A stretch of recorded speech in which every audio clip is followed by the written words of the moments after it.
15 seconds to start.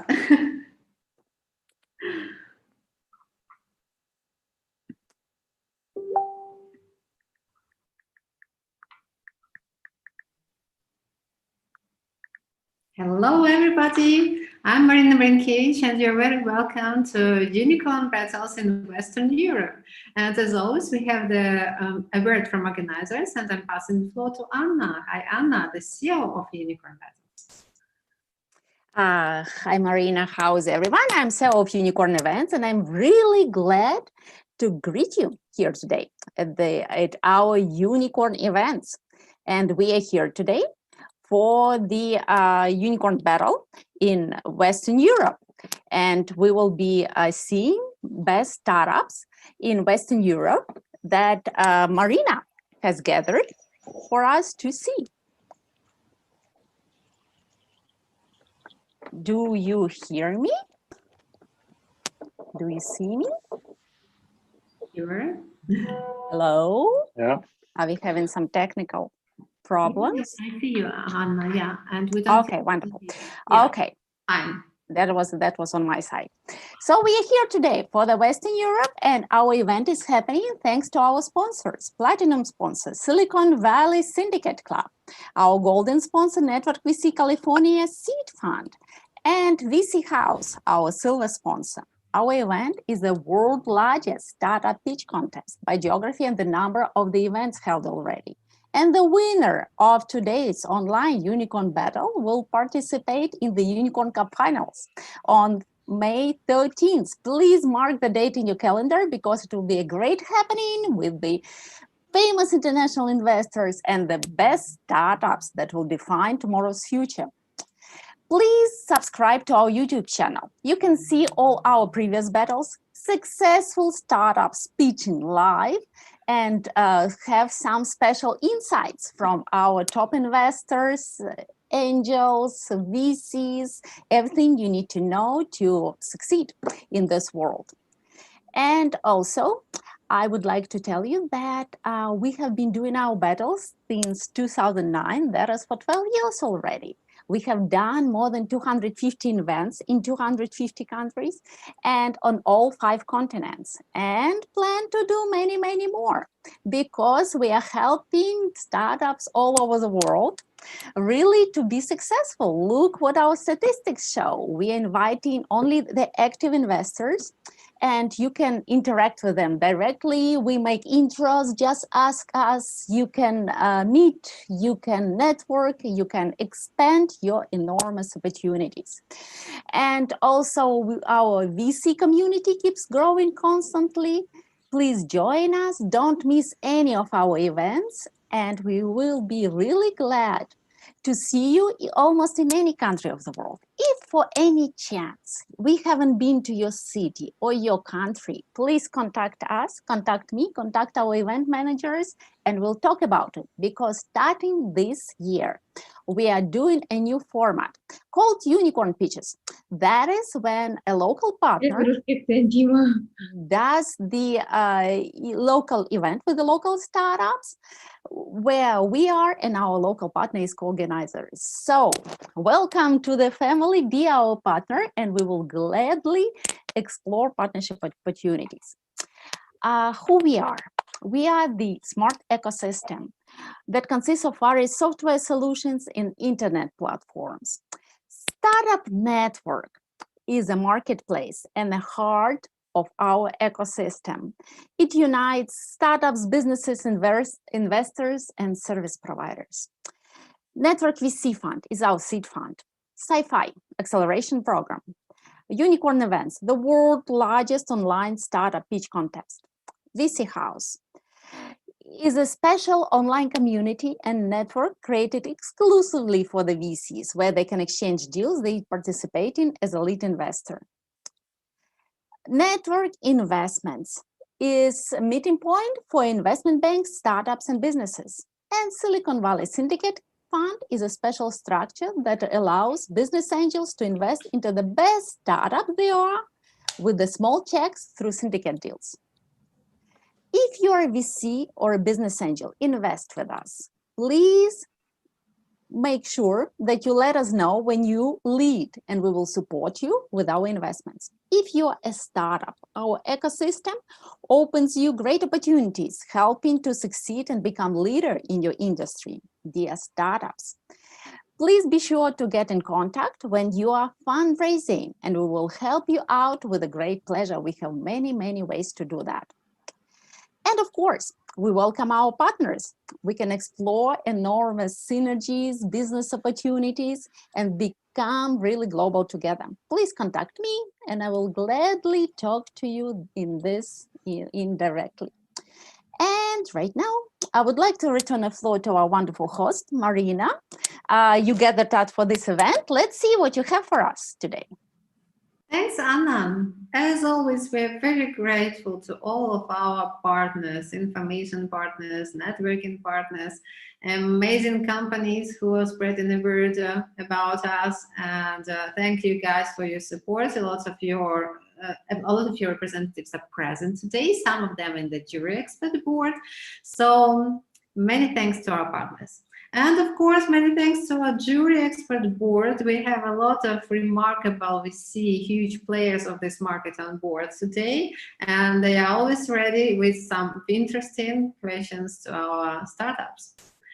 As always, we have a jury introduction part after the part from organizers. So traditionally, I would like to pass the words to Alexander Soroka, who is the founder and CEO of Startup.Network. Alexander, hi.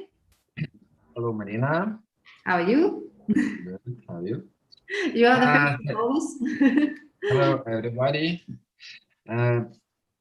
Our funds usually invest up to 500K. We are industry agnostic and we are geographically agnostic, and we prefer to invest on late stage around A. And we like to follow, so if you have a good deal, please invite us into your round. Thank you. Thank you, Alexander. Who would like to be the next one? I'll kick it off. Hi, Marina. Hi, Henry on here. It's great to be here. I have just a very brief intro. I know there are a lot of great people shortly after me. I have an advisory firm that I work with a lot of startups, serve as an fractional CFO and COO, venture partner for an early stage fund looking for a lot of companies, great companies to invest, fintech, crypto assets, consumer, enterprise, and data-driven companies. Great to be here. Thank you very much. Thank you very much, Henry. So, hi. I see you. Should I? Sure. Okay, so hi, this is Shahana. Currently, I'm doing a full-time job with an INGO. It's called Relief International, as a deputy chief of party for the USAID program. But aside the full-time job, I'm extremely connected to the startup ecosystem in my country and nationwide and internationally with you guys.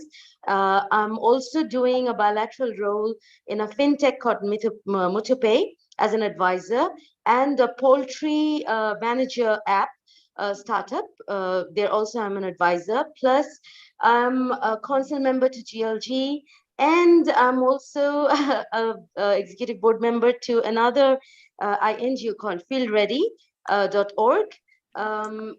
Apart from all of this, I have also served as a co-director to Bangladesh chapter with Startup Grind for 4 years, and am involved in a lot of all of these startup-based, startup growth hacking activities in order to contribute the 16 years of experience that I've got in the industry with a background of telecommunications and banking. So that's me. Thank you. Thanks for joining us, Shahana, as always. Thank you. I can go next, Marina. Sure, Patrick, hi. Hi, Marina. Thanks for... yeah, we spoke yesterday. Thanks for having me today. So I represent LeadX Capital Partners. I'm a partner at that firm. We focus on later stage investments. We want to see at least 10 million in revenues and a 30% growth rate. We invest in B2B tech companies that are active in the consumer industry space.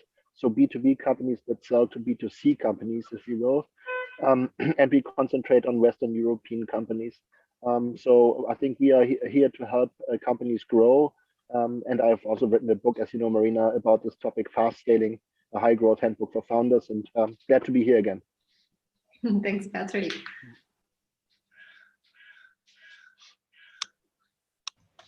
Shall I go, Marina? Sure. Hi, Marka. Thanks for joining us today. Last moment, almost. Thank you for the invitation. It's good to see you again. Hello, everybody. Marko Dimicheri from Sepitur Capital. I'm one of the founders and partners of Sepitur Capital. We invest in deep tech software B2B companies in Europe and in the United States. We typically came in at pre-round A, round A transactions, with few exceptions. Our most recent deal has been the United States. We took part in a $50 million round C in a California company.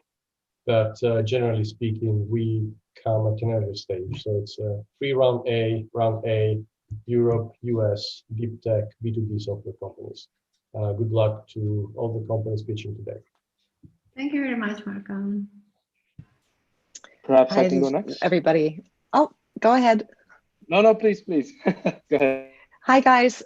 Greetings from Berlin. Excited to hear your pitches. My name's Tanya. I've been a VC for 26 years. I've invested in over 70 companies across various stages for different funds, some CVCs. I've also run accelerator programs, verticals across the board. I'm in the process of raising my own 200 million fund.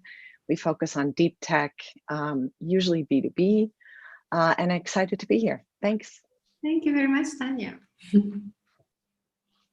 All right, maybe I can go now. Hello, everyone. Thanks for having me. First time here. My name is Pierre, currently located in Italy. I just currently transitioning between investor jobs, just finished my associate stint at Techstars in Abu Dhabi. I'm really passionate about really working with teams and founders to help them come out with a good fundraising strategy and prepare the team for fundraising, especially at the early stage. So let's say from seed to Series A, and very excited to hear your pitches today, and good luck. Thank you very much, Pierre. Should I go next? Of course, Dmitry. Hi. Hi, everyone. My name is Dmitry Chernucha. I'm innovation manager at DTEC, the largest private investor in energy sector in Ukraine. And 2 words about DTEC company.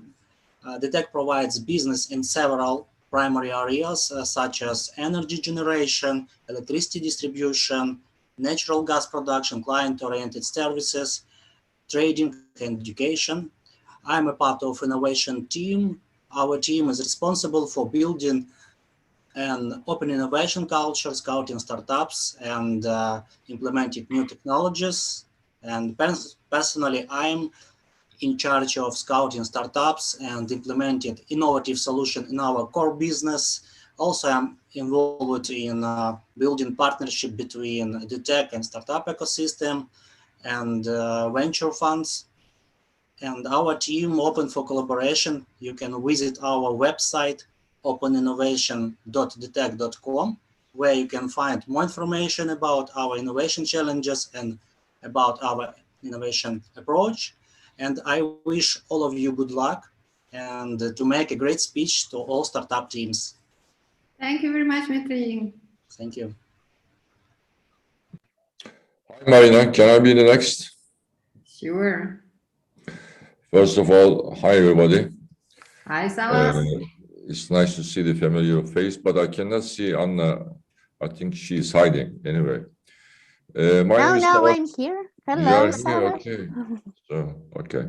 Without you, there is no fun in this unicorn battles, Anna. My name is Savaş Ünsal. I've been in the startup network quite a while. Hope I contribute in some degree. But this battle is more important for me because I recently started my own project on neobanking based in Berlin. And hopefully we will start a new neobanking for Turkish community in Germany and Europe. In this battle, I'm more interested also in fintech. Also, I saw some of the IoT companies in agricultural business. So it's going to be very interesting for me. Looking forward to see all the presentations, and good luck to all participants. Thank you. Thank you very much, Savas.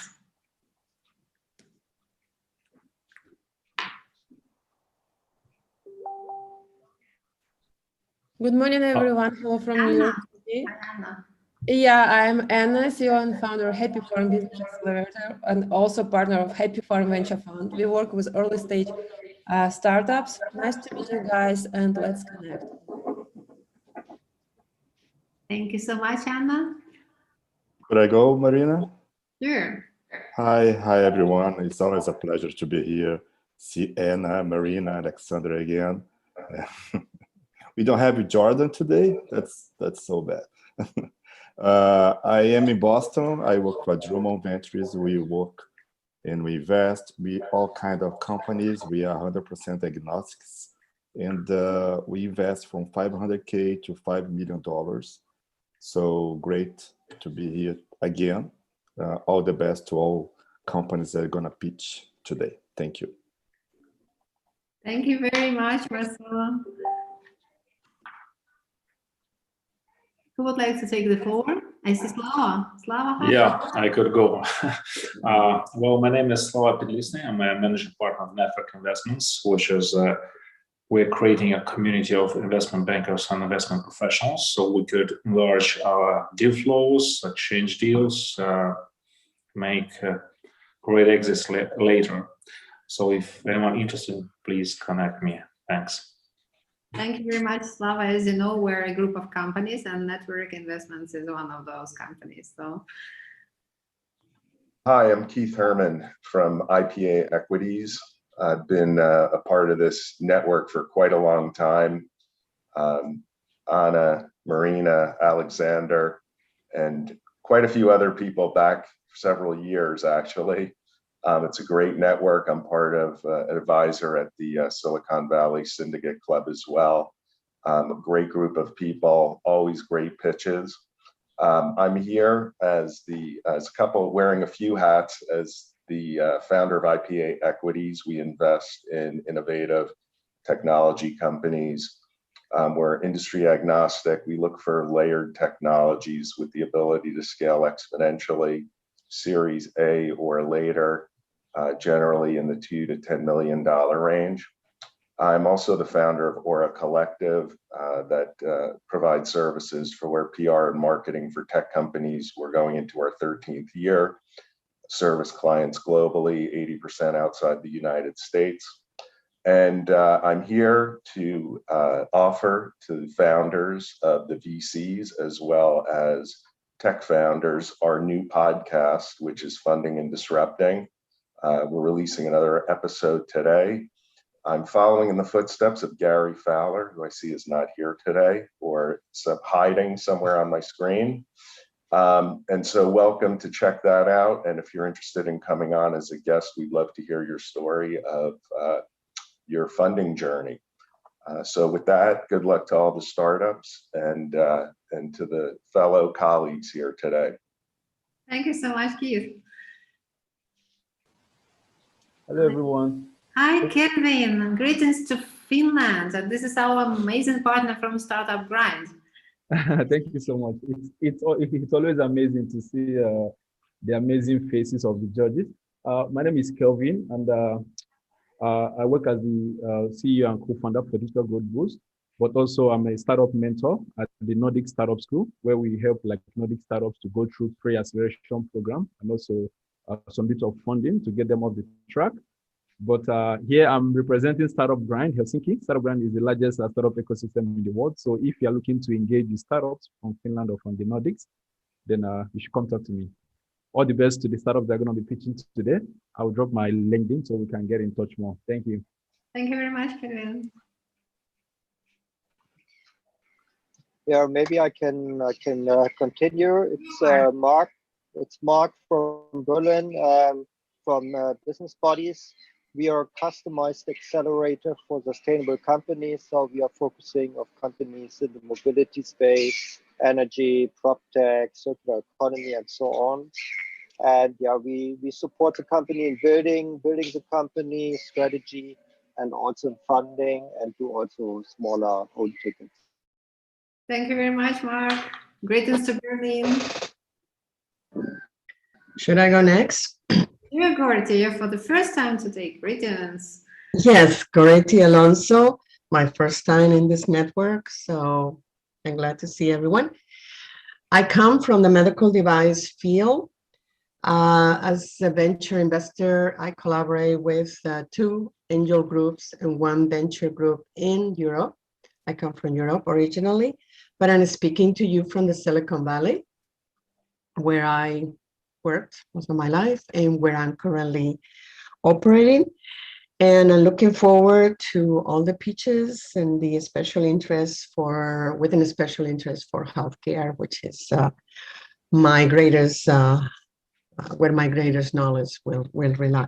But looking forward to all the other areas of technology and listening to all the entrepreneurs that are presenting. So best of luck to all the presenters and nice meeting everyone.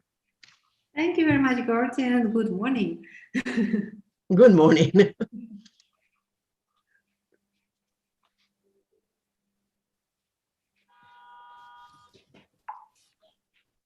I guess I can go next. Hi, I'm James McDougall.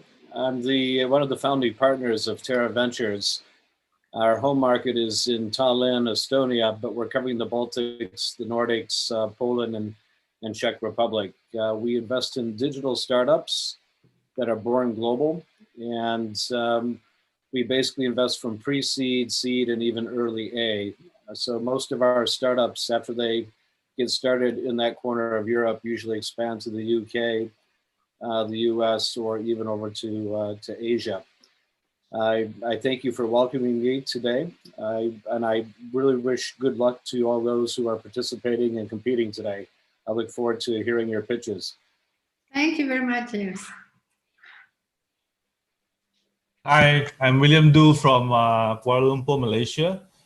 We run an ESG fund. We just launched a 25 million US ESG fund to invest in sustainable agriculture and food business in Malaysia.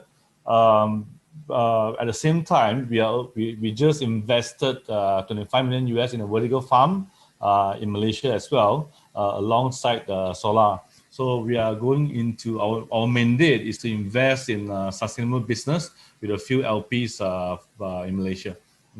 Thank you. Thank you very much, William.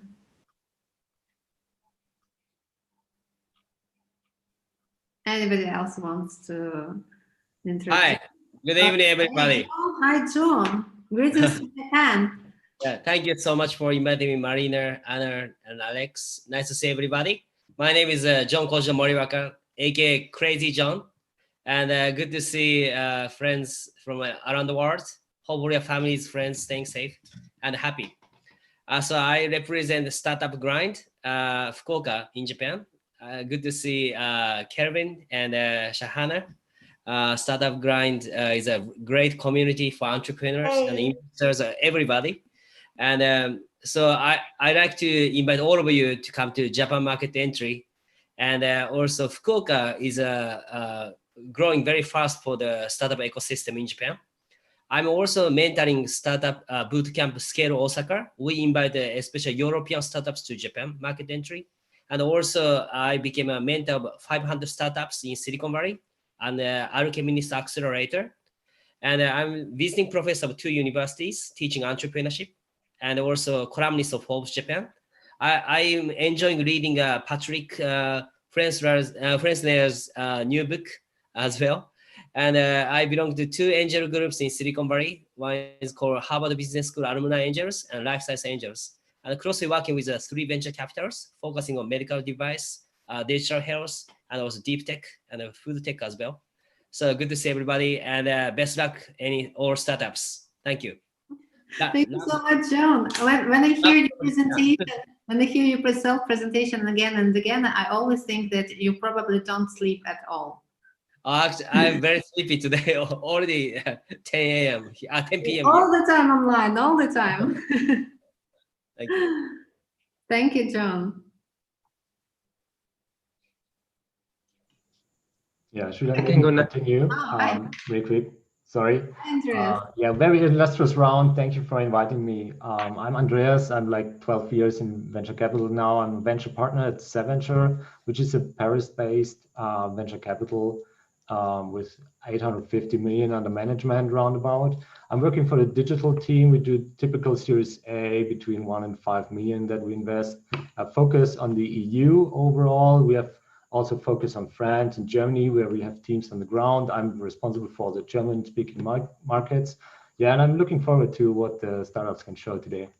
Thank you. Great, thanks. Thanks, Andreas. Thanks for joining us. Anybody else? I can go next. A couple of minutes. Yeah, great. Hi, everyone. My name is Wouter Goossens. I work with Vertino Capital, which is a B2B software investor. We focus on seed to Series A stage investments in B2B software companies across Europe.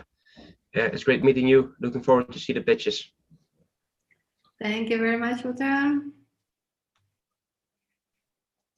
Okay, so probably we can continue with our pitching session, but before I would like to remind you that all of you have got your personal voting links. So you just enter the voting link, you see the landing page. Please check if you are logged in the right upper corner, and then you can scroll down and see all the startups with the ability to evaluate from 1 to 5. We're evaluating the investment potential. So 5 has the highest investment potential. And the startup who is going to win today will have the largest amount of scores, like an average statistics. And I would like to remind our guests, we have a lot of guests, and some of them are angel investors, and they also can vote for some startups they like. To just enter our landing page and put thumbs up for startups you liked, and we will have a thumbs up score in the end. And finally, I'm very much excited to start our pitching session. We have 11 amazing startups today, and I would like to remind the startups that we are a public event, and we can mention any that we're raising, like startups are raising, but not particularly any precise amount. And some special announcement just before we start the pitching session. Today we have another event after this event. So all of you actually got the invitation to Seed Syndicate 1 event straight after the Unicorn Battles. That will be a friendly event for our VCs and private investors. So looking forward to see you. And if somebody didn't get the invitation, please write me in the chat. So we will have events after events today. We will continue. And now I'm excited to announce our first startup who is going to pitch today. It's the startup from Sweden, and it's called Irriot, or how to pronounce it correctly. Johan, hi. Hello. Yeah. What's the name of the startup correctly? Irriot? Irriot. Right.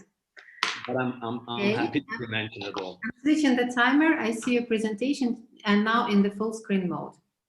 All right. Hello, everyone. My name is Johan, and I'm here to introduce you to Irriot, which stands for Irrigation Internet of Things. What we do is basically that we put a brain on top of an irrigation system, and by that, we create a wireless irrigation automation platform that allows our users to save 50% of the water and increase the crop yield by 30%. We have a very solid team consisting of 3 co-founders. The problem that we are set out to solve is the world's water and food scarcity. Our competitors solve this by automating irrigation like this. You install their controller, and then you dig down kilometers of wires, and then you create a wire-based irrigation automation. These systems are very expensive. They need electricity. You can't relocate them. You can only use 1 or 2 sensors. Our system works like this. You install our controller, and then in the field, you have our RTUs. The controller sends out irrigation commands to the RTUs and the RTUs have 2 tasks. The first is to execute the irrigation commands. The second is to gather sensor data and send that back to the irrigation controller. And based on that sensor data, new irrigation decisions will be taken. Our solution is completely wireless, plug and play, solar power driven, easy to relocate, and you can use up to 34 sensors per controller. Best of all, our solution costs 1/3 of the wire-based systems installed and ready. This is the ecosystem of Irriot. In the green circle, you see a standalone system that will work anywhere in the world, literally even on the moon. If you add internet connectivity to the base station or controller, then you will be able to work through the cloud with multiple users, weather data, gather big data, and also plug in external APIs. We have a market-ready product that we started to sell 10 months ago. Most of our customers comes from the agricultural or horticulture sector, but we also have customers from all other sectors. We have close to 50 installations spread over 11 countries right now. And of course, you can set up and program everything through your computer or your cell phone.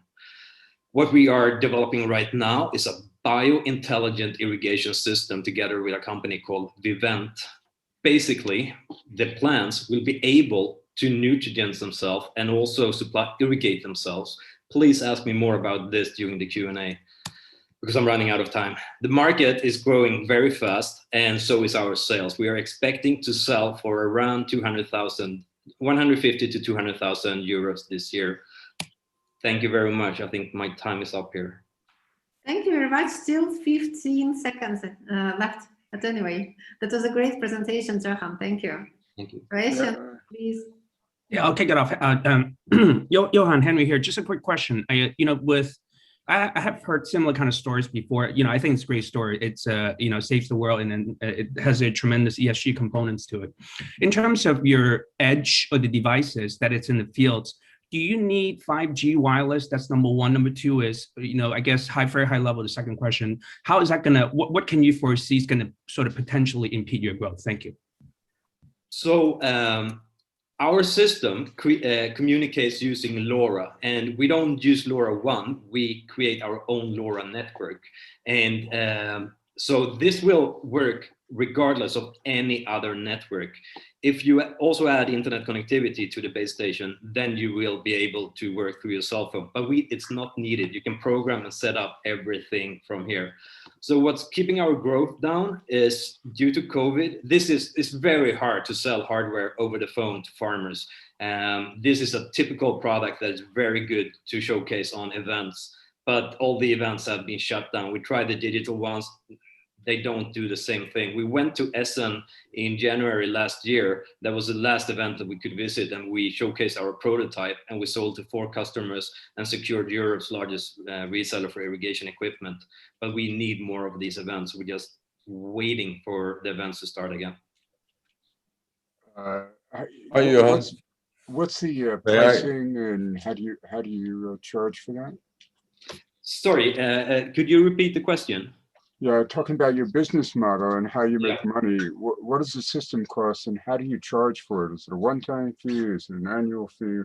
So right now, an average customer pays around 5,000 euros. We have had orders between 2,000 euros and also up to 20,000 euros. It varies with the size of the farm.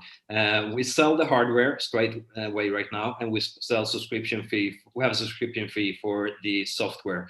We are, though, moving over to another business model where we're going to do IRASS, irrigation as a service, where we lease the whole system, where they subscribe to the whole system, the hardware and software. Thank you. Hi, Johan. Hello. I didn't understand the first Nian's question was, on the farm, do we need the wireless internet to communicate with your system? No. Literally, we can place this on the moon and it will work. So there is no Wi-Fi needed, there is no internet connectivity needed. And this is very important because farms are often in rural areas where internet go down. So this is why all irrigation logic is stored in our controller. So if internet goes down, irrigation must be working. Yes, that's one of the major issues because I have a farm and I had that problem of internet. So second question, when you go in a farm, do you collaborate with people that they are going to put this irrigation pipes together with you?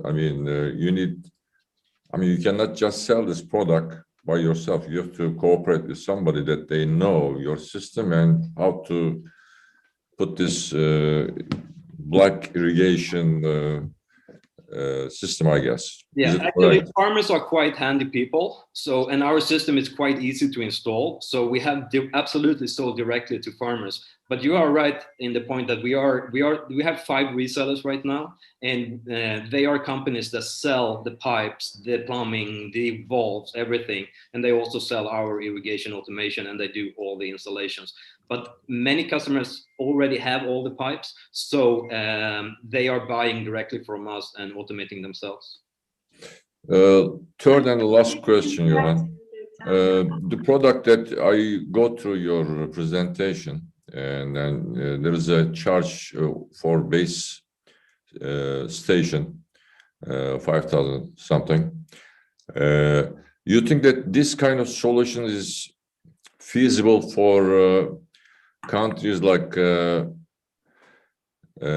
of they don't have that much money, because it's big money for people like you show in Egypt. There's an installation, but what's the size of the farm that's going to be feasible for them to deploy your product? So we're actually in negotiation with a huge reseller based in Egypt, and they it's not only the controller that is cost 5,000; it's the whole system with the RTUs and everything. The great thing about our system is that if you are a community with, say, 10 smaller farms, then you can buy one system. Maybe you only need 1 or 2 RTUs. You can buy one controller and you can share that among 10 farms. And by that, you can come and get the cost down very fastly. So it works with every size. Okay. Johan, thank you. A great presentation, gentlemen. I have to interrupt you because of the time. And I'm excited to announce the second startup today, Typewise. Hi, David from Switzerland. Hey. Typewise is decoding human thoughts. Could you please tell more how are you going to decode our thoughts, maybe right now? Absolutely. So hi, everyone. My name is David. I'm the CEO of Typewise. So over the past 18 months, we've built the fastest growing keyboard app on the app stores globally. For 7.5 hours every single day, we're dealing with our digital technology. The problem, when we input information, this happens at only 10% of the speed of our thoughts. So the result is a massive loss of productivity. And with a better interface technology, we can double or even triple the productivity of millions or even billions of people. Our solution is a text prediction engine that decodes human thoughts. We work with top AI engineers from ETH Zurich, which is the Europeans' equivalent of the MIT. Our first product is a smartphone keyboard application. Typewise is fast and accurate, it's secure, and it's ergonomic. While text predictions per se are nothing new, our autocorrection algorithms outperform Google and Microsoft on benchmarks. We make the use of text predictions secure by running our AI on device. And we've created a new user interface that's level above current keyboards based on the typing behavior of over 40,000 people. Now, the conventional keyboard was created in the 19th century for typewriters. Typewise, on the other hand, is made for two-thumb typing and touchscreens. Keys are 70% larger, and intuitive gestures make the use easy. With our product, we achieve 5 times fewer typos than competitors, and we uniquely combine privacy with advanced AI technologies such as language detection. Now, since the launch 15 months ago, we've achieved over 900,000 downloads and are growing 15% every single month. User ratings are excellent, and we have received numerous awards. Now, we generate revenue through a proven freemium model. Over 4% of our user base is paying, which is 3 times above the benchmarks for mobile apps. Now, we have an ambitious roadmap ahead to enhance our AI technology with enterprise features, and will then license this technology to OEMs, to messaging platforms, and to enterprise software companies. Our immediate B2B strategy is to license our keyboard white label solutions. We're already in discussions with both Swiss and global brands. The immediately addressable market for our current product is 400 million, which is only a fraction of the combined 8 billion plus keyboard and text analytics markets. In 5 years, we'll reach revenue of over 50 million, which is comprised of app and licensing revenue. The team to make this happen is in place. The company was founded by Janice, a very experienced data scientist, and myself, a former digital strategy consultant. We've raised 1.5 million last year and are now looking at our pre-series A this year. We already have commitment on the convertible and are looking forward to taking discussion offline with you later on. Thank you very much. Thank you very much, David. Perfect timing. Questions, please. Hi, I wanted to know if you had to mention your USP. You know, like we already know that there are quite a lot of similar competitors in the market in keyboard apps. So what is that one specific USP that you can mention? And the other question I have is, what is the biggest challenge that you've been facing as of now while having the other competitors aside? Yeah. No, absolutely. I mean, our USP is that in the end, we're just way more productive. We have the 5 times fewer typos. It's faster to use our product. You save time. It's more comfortable. And the challenge is obviously they are the incumbents, Apple and Google, which are on most of the devices. Now we have grown to 1 million. We have very good traction, but obviously to take the step from like 10 million to 100 million, we will need to work with partners to do that growth and not just grow as a solo app on the app stores. What about the biggest challenge that I see that you might be facing is the familiarity to the keyboard? You know, like any user of our age or a bit older to our age are so familiar using the Swift key and the Google's keyboard that why would somebody want to shift to yours, and what extra bits are they going to get while using yours? Yeah. That kind of challenge I see is going to be a bigger one for you. Yeah, but I absolutely see what you're saying. We obviously also offer the standard layout. So the visual difference, like we have both. So we don't force our users to learn something new. It's an optionality, but it works extremely well with advertising on social networks. So we get a lot of attention for it. So on the marketing side, having a visual difference is great. Within the product, we then offer both solutions, as you can see here on the screenshot. I mean, this is what we're discussing with large companies that would roll this out to millions of people. So we obviously also need to offer a standard layout. That's clear. So it is only a B2B mode of revenue generation that you're looking forward to. Is there any other way that you look forward to earn the revenues? In case the B2B doesn't fit in, you know, you never know. So do you have a plan B? Right now, we have a working B2C revenue model that works. And we have a lot of plans in place how to make this even better. But what we're seeing is that we can use this technology, which we've built for the B2C market, and with very little product adaptation that's required, can license this as a white label solution. And obviously, I'm going to take on that opportunity. Thank you. Sure. Thank you so much. Okay, one more question. Thank you. The time is up. Thank you. All right. Thank you.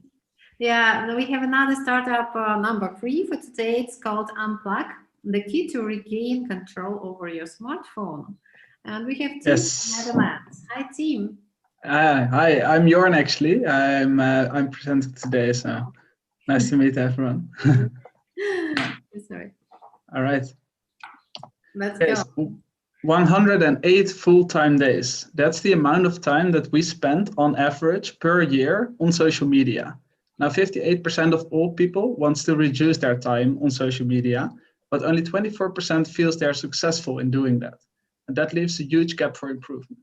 Now, from over 50 interviews, we found that current software solutions don't solve this problem for millennials. They're too easy to circumvent or simply to turn off. That's why we came up with our own solution, Unpluq. It's a combination of a physical USB key, the yellow key you see here, and Android software. It has 2 modes. A normal mode, in which it's basically a normal smartphone that you have. You have access to all of your apps and notifications. This is when the key is plugged in. And a focus mode, in which distracting apps and notifications of your choice are blocked. And I can show you a quick demo on screen. So if I have the key here, you'll see 3 distracting apps. If I now open it, we don't hear you. I'm sorry. We don't hear you. Can't. Huh? Sorry, can you hear me or not? Yeah, when you were demonstrating the phone. Okay, and then I'll leave the demonstration for later. Okay, I'll just continue. So it's working very well. We're saving users an average of 69 minutes per day. And who is we in this picture? It's Tim Smits, who is in charge of the hardware and operations, Harrison Birch, who's the head of growth, and me, who is doing the software and operations. Now, so far, we sold over 800 products in 120 days without any marketing budget. We're selling product for 30 euros per key. Now, we have multiple partnerships, for example, with T-Mobile, with which we're doing a pilot with their current users. Now, the total TAM is 3.7 billion euros. That's because 126 million millennials in Europe and the US want to reduce their smartphone usage. We also want to go after two other potential markets, one of which is the parental control market with a TAM of 1 billion euros, and the B2B market with a TAM of 6.1 billion euros. In the end, we really envision Unpluq to become the world's leading digital well-being brand, enabling millions of people worldwide to spend their time in a more meaningful way. We're currently raising our seed round to introduce Unpluq for iOS and also to have a marketing budget. Now, those 108 full-time days on social media, Unpluq can reduce that to 64 full-time days, giving people 44 full-time days per year back. Now, we're looking for investors who get excited about this and also other people that would love to collaborate with us. So please feel free to reach out. Thank you. Thank you so much, Joran. Any questions? I have a question. Is the T-Mobile pilot paid? It's paid, yes. It's with 100 of their customers. Yeah.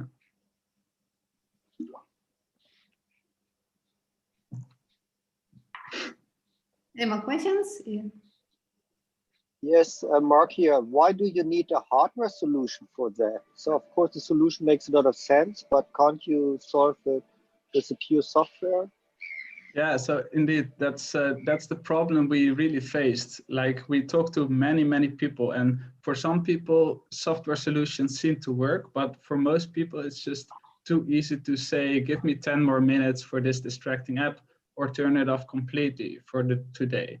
Now, we did experiment with some options to make it software only, but the physical hardware key really breaks this habit loop, because the real problem is that when you are, for example, Googling something that you want to look up, and then a lot of people found themselves 20 minutes later scrolling on Instagram for 20 minutes.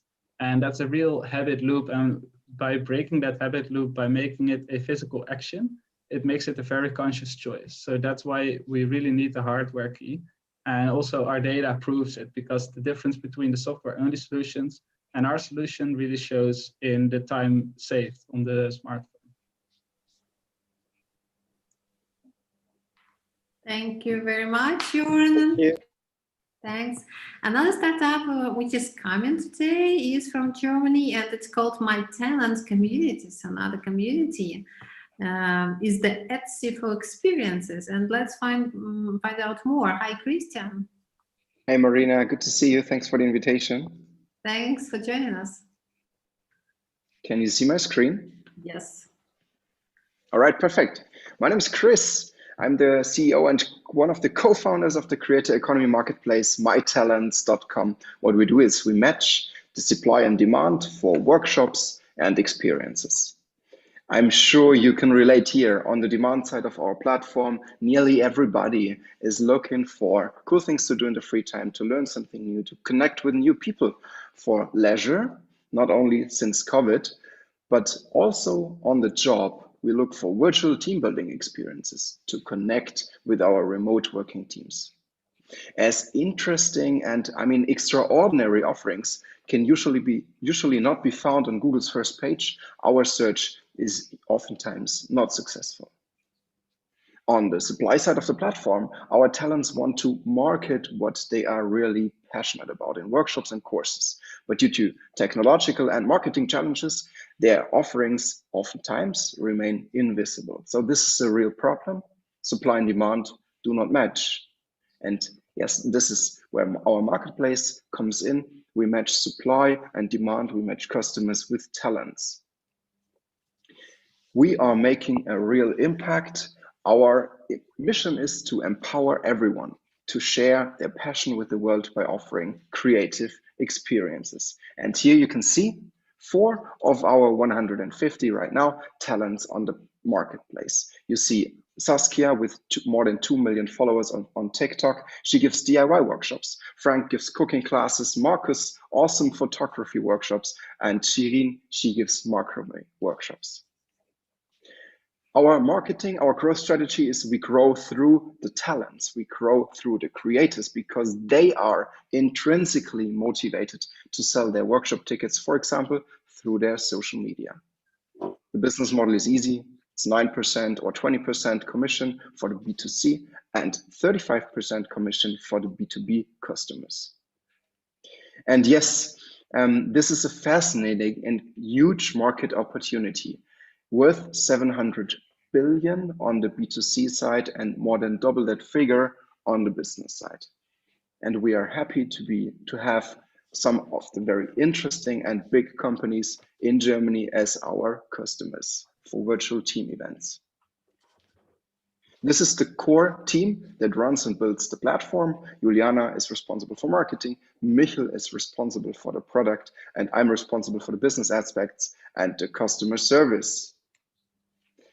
We are still at the beginning with 150 talents. They made 100K platform turnover, a little bit more right now. And by the end of the year 21, we want to grow to 1,000 talents in Europe, making 1 million platform turnover. Yes, society is changing and more people want to make money with what they are really passionate about. If you are like us, crazy about this potential of the creator economy, yes, please contact me for our seed round. Thank you very much. Thank you very much, Chris. Any questions?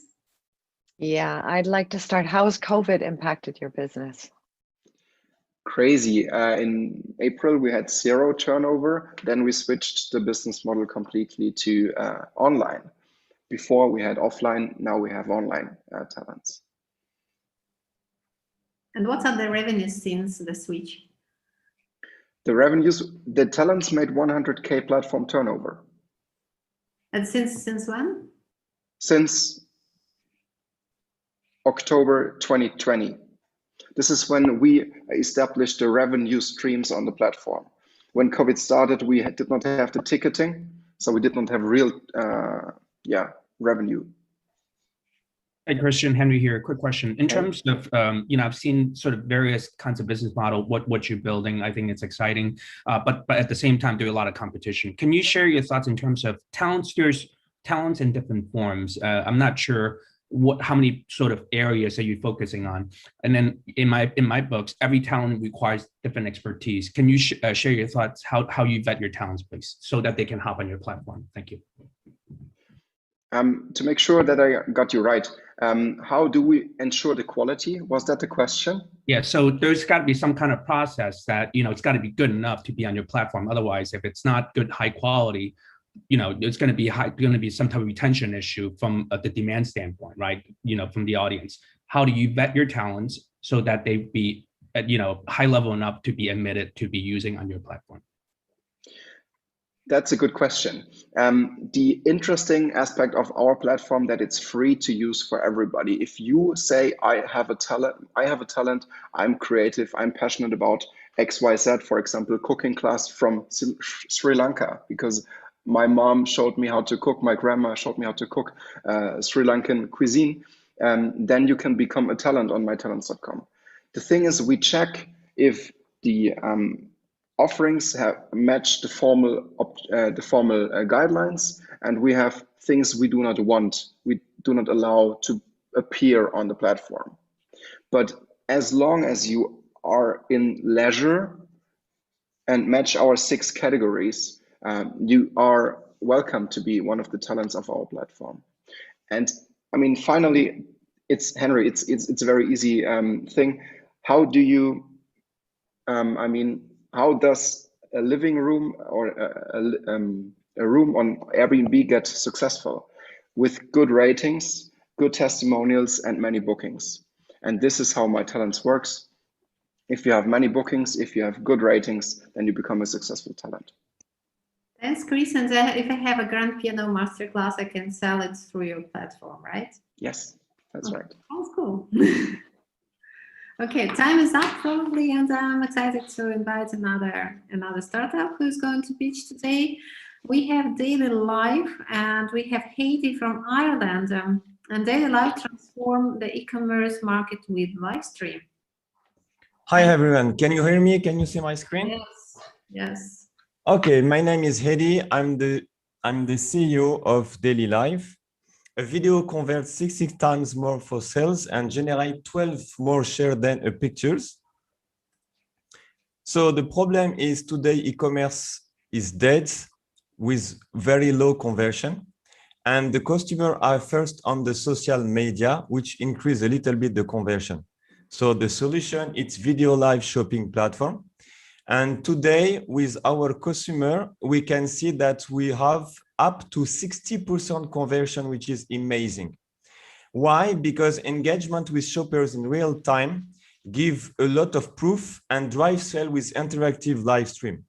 Why? Because the influencer changed the game. Today, Ximba, one of the biggest influencers in Chinese, generates only in 12 hours 254 millions of euro. So who we are a platform, and we want to become the first live shopping marketplace in Europe. So there is a lot of merchants, influencer brands who want to share their knowledge and their product by video. So our solution provides an interaction live with chat to talk with the merchant or the influencer live and can vote instantly during the live. How they do that? As a marketplace, once you record, you import your data in DailyLive. 2, you broadcast your video and shopping on your website. 3, you interact with your community. And 4, you sell product instantly. We are full compatible with major of social media to push the live shopping simultaneous on this channel. Our business model, it's a monthly fee plus a commission on sales. Our competition in Europe, it's only 2 companies and worldwide 4 companies. Bambuser, one of the most competitor in Europe, raised 45 million in September for video live shopping. So what we need a C round to run the next 18 months for sales, human resources, marketing, development, tech, and operation. We have been graduated by Y Combinator Status Group program in 2019, and Comcast approached us to batch us, and we win the competition, and we were supposed to be in Atlanta, but because COVID, it was all canceled. And this is the team. So we are 2 co-founders, and we have some advisors who help us to build what we did until now. And we win 3 rounds and for innovation. And we participate to the Hackathon Challenge for the US VS virus organized by the European Commission to help companies fight for COVID. Thank you. Merci beaucoup, Eddie. C'était super. Thanks. I have, any questions? yeah, I have a quick question. While you're doing the amount that you showed, the charges, the rates, and the prices that you've shown that you do with your owners, partners, and all, what is your part of the margin that you're earning when you are, this slide? What is your part of the margin that you're earning from this? Your revenue? 100%. All right. Can you explain a bit more? Say, for example, a starter entrepreneur subscribes with a monthly of 49 euro, and what is your take in it from that amount? Our solution, it's a SaaS platform solution. We built our own framework. So the customer, he will have as a marketplace his own account. And we just have server and broadcasting cost. So we have quite very good, comfortable margin. Got it. Thank you. Welcome. Hi, Hedy. Just a quick question about your traction. how is your traction currently? How many users, how many revenue? Today we have 10 users and they all generate a total around 100K euro. But we didn't succeed to increase more because we have to launch a V2 because we are in beta public, it works, okay? But we need to improve a lot, and because we didn't fundraise and we didn't be able to join Comcast in Atlanta, it was a very big hard time for us. So this is why we are in pre-seed, right? We search for in early stage, okay? So we need to start, but we know where to go, we know how to go, because we have almost 10 demand per day for demo, for onboarding. But and how many of them are converting? 10 demands per day, and how many of them are converting? Sorry? 10 demands a day, and how many of them are converting? Yeah, they all want to convert, but we refuse them because we need a new framework to improve a lot of things. And why don't so you we do that? accept only the small one, the small company, we accept to onboard them. So we can say that 25% we can, but 75% we cannot accept them. But we cannot talk now because we are in broadcast and we don't talk too much about some secrets and some know-how about our product. But we can talk in private, no problem if you want future on. One final question, please. As a SaaS platform, like what is stopping you from growing just disruptively right now? Mobile experience. We are not mobile app developer. We are only front back office developer, and we need a huge mobile app system. And for this, we need to raise some money. Hedy, this is Gaurav from Irriot Ventures. Hedy, how does your product compare with Bambuser, Spockly, and others? They have been around for a while, and they still haven't been able to capture significant revenues, right? How do you compete with them, and why do you think your product is better than them to catch up on the revenues and competition? Bambuser is on the game, on the live stream game since 15 years, but on the shopping live only 2 years ago, they iterate. We were the first one in Europe who showed the vision of the live shopping, and we are the first one who launched live shopping. Spockly, it's a Canadian company, and they are quite similar of us, but there is a small difference between us and them. It's about social media. And our target of Spockly is different. Spockly target the medium company, big brands. We doesn't target really this company. We target all the small and medium company who sell already with live, with money, Snapchat, TikTok, Facebook, etc. So we have like a kind of a secret with difference, with you can buy simultaneous inside the social media. Thank you very much, Hedy. Time is up. Thank you. Welcome. I'm excited to invite the next startup, who is called TRUSTLESS.AI. It's a freedom and peace of mind for your private digital life. Sounds very intriguing. And here is Rufo from Switzerland. Hi, Rufo. Hello, hi everyone. My name is Rufo Goreski. I'm the CEO of TRUSTLESS.AI. We're about bringing freedom and peace of mind to your private digital life. There are 60 million high net worth individuals in the world. They accrue 53 trillion in assets, and their second concern is cybersecurity. There are 10,000 family offices, 10 trillion in assets. Their number one concern is cybersecurity. There is nothing they can buy, a huge unmet demand. They have to live with it like rain and lightning, like a natural phenomena. What is the source of the problem? And devices are too complex, they're obscure, there are supply chains which are too complex, blind trust, but is it really a technical problem? Only 1 out of 60 million flights results in an accident. We're really good at technology, at certifications. Everything is broken by design. Nation states break technologies and standards because they have to pursue terrorists and so on. So we're building a brand new computing device, which is 100 times simpler than your phone, only 2 millimeter thin. We're building a certification body, which independently will certify the level of security of this device, but also means by which you have lawful access. And we have a supply chain, which is even resilient from state attacks. Nobody wants to carry an extra device, so you carry it in a custom leather wallet, which comes in many, many different styles.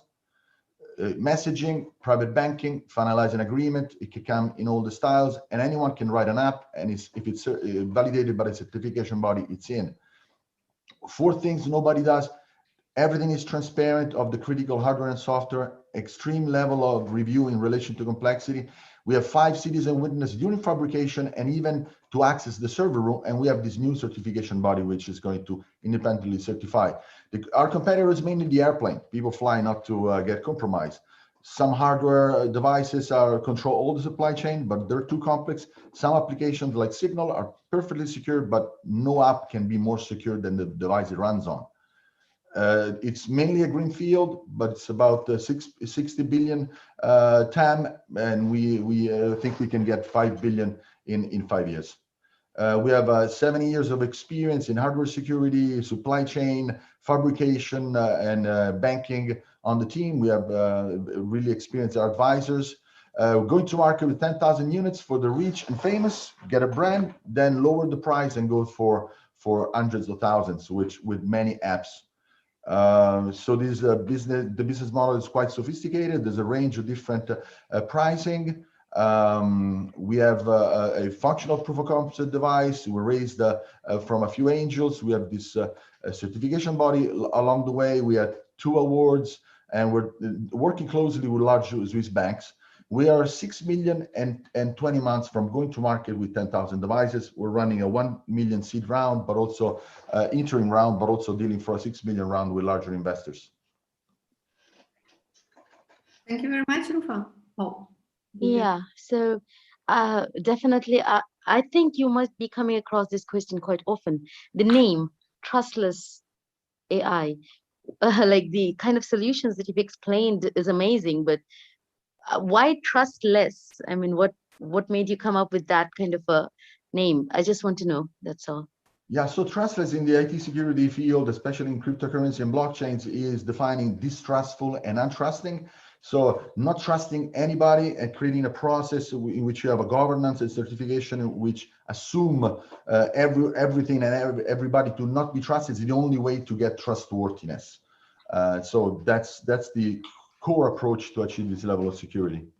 All right, thanks. I have a quick question. Is this a technology is this a solution looking to a problem, or did you guys pivot from something else, or why?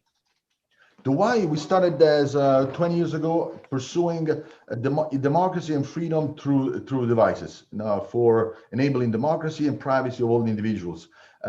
Once we started building this level of security, which is respective of your constitutional rights, we understood that the ones that are really looking and ready to pay for this are rich people, which the richer they get, the bigger their cybersecurity problem gets. And so that's why we're now focusing as a beachhead on those target users. So I've got 2 questions. You know, saying that I'm going to be targeting rich is very easy, but doing that is not so easy. What is your go-to-market strategy on that? Number 1. Number 2 is, how much units have you sold so far, if you have sold anything yet? We are still 20 months and 6 million from going to market with 10,000 devices. We finished an acceleration program in Geneva called FinTech Fusion. And then a year ago, we moved to Zurich to be closer to the largest private banks in the world. And we're deep down in negotiating a first deal. And that will be our channel for going to market and reaching a very large number of family offices and high net worth individuals and their associates, which will be main clients. And recently, we're pitching to family office associations so that we can get 2 birds with 1 stone, investors and users. Okay, thank you so much, Rufo.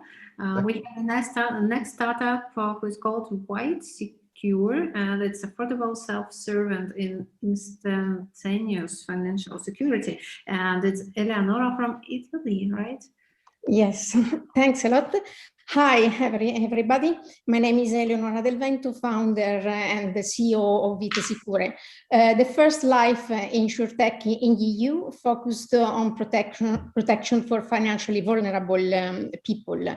There is a massive underpenetration of life insurance, and this is called protection gap. Financial crisis, aging, pandemic had a big impact on a multitude of people. So if the worst happened, they can only rely on national system. They are aware of the problem, but ignorant about solutions and ignored by the traditional markets. These people are online, they react to advertisement, and they use technology. So we decided to close the gap, engaging them on needs, educating them on insurance, reducing the distance with insurance, and instantly satisfying their requests and needs. So ViteSicure transformed the policy buying experience by making it accessible, self-service, and instantaneous. We offer a unique user experience thanks to our proprietary open API system. Simple Journeys connects a customer with insurance, and there are three factors that contribute to this innovative experience: full digital marketing funnel, customer onboarding, and customer service. It's really a blue ocean. This is just numbers for Italy, but the market and the underinsured market is huge in Italy as well as worldwide because of the protection gap. We launched our full online. We are working B2C and B2B2C. We started in December 2020. We do lead generation mainly on social and sell an exclusive product created directly by RGA, a leading worldwide insurer, and we use Square Life as a fronting insurance. In the middle of 2020, we start to work with the biggest comparators in Italy. Therefore, we compete with big brands like Allianz, Generali, MetLife, but we have a unique positioning, and we aim to maintain our competitive advantage thanks to our growth mindset, defendable assets, and many other factors. The business is very profitable. Customers pay premiums and we earn commission every year for the entire policy duration. And on average, on our portfolio, a policy lasts for 17 years. Therefore, we have a very high long-term value, 1,168 compared to 144 as cost per acquisition. At present, we have around 6 million of premium portfolio and 1,100,000 commission, everything in 1 year and 3 months. Who guarantees this? The founders, Alessandro Tura and I have almost 25 years of experience in insurance marketing and innovation, and we revolutionized the Italian market, launching motor insurance online. We were the first in Europe. So to recap, we are a lean company, a first mover. We offer this unique, innovative customer experience. We are adaptable and have defensible assets. We prove you can grow and have good result. All these to accomplish the real social role of an insurance player. So thanks a lot for the attention and waiting for your questions. Thank you very much, Eleonora. Welcome. Any questions so far? I'd love to go back to your traction real quick. I'm not sure I verbally got it. Okay. It sounded pretty good. Thanks. So we launched our full online process in December 2020. So in 3 minutes, a customer can buy and download the life policy. We do lead generation mainly on social media. So we do direct marketing, all digital inbound marketing. And I got that, but maybe the next slide. Sorry for interrupting. We have so little time. This one. How much sales have you had? We sold 1,100 policies whose value in premium is 5 million. In commission is 1,100,000.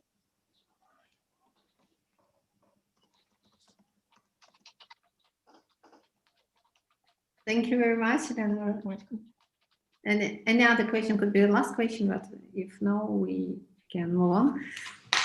Thank you. And there is also the comment in the chat from Patrick about your product. You can check it.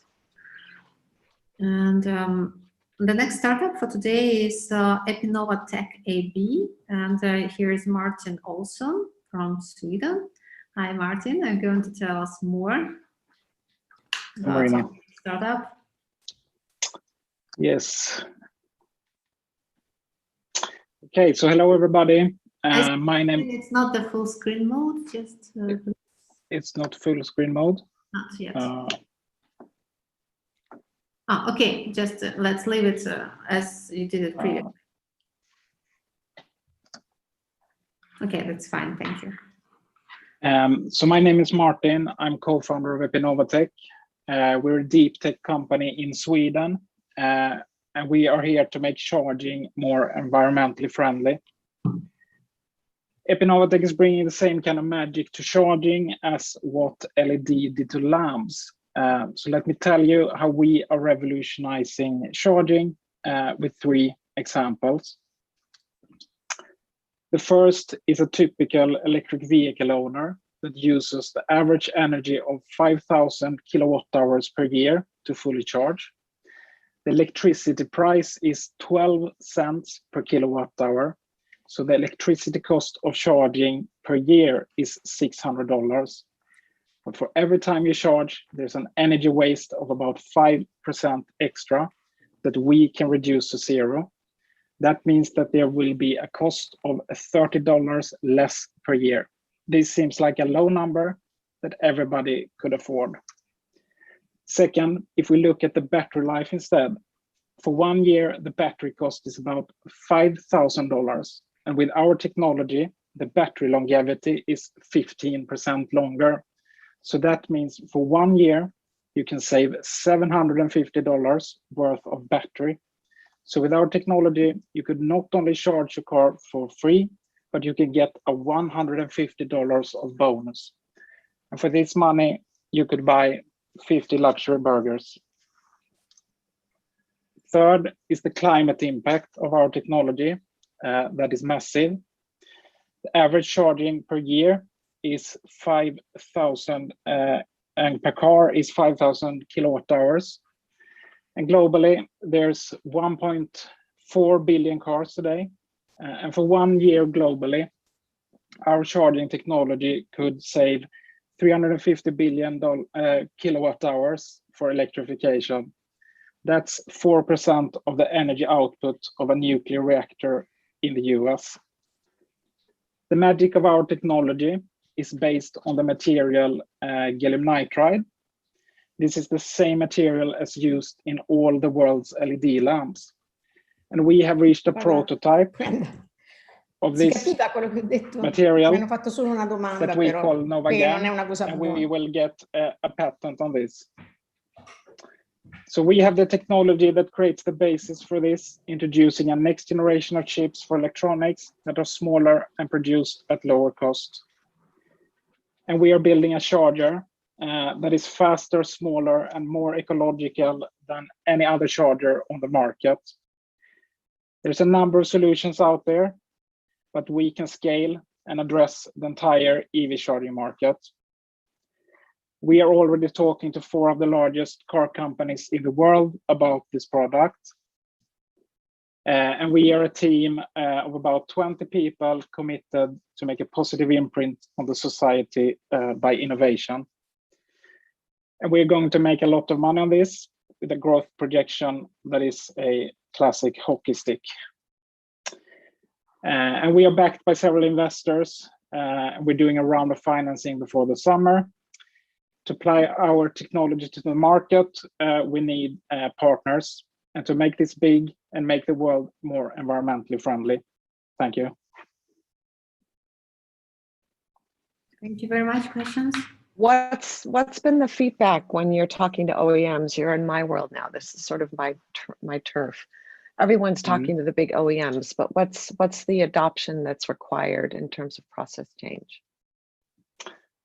So we of course have NDAs with OEMs, but the feedback has been positive. So they will open some doors to the tier 1 suppliers, for example, and we're already discussing specifications. But we still haven't really pinpointed the exact product that we will take to market with the OEMs.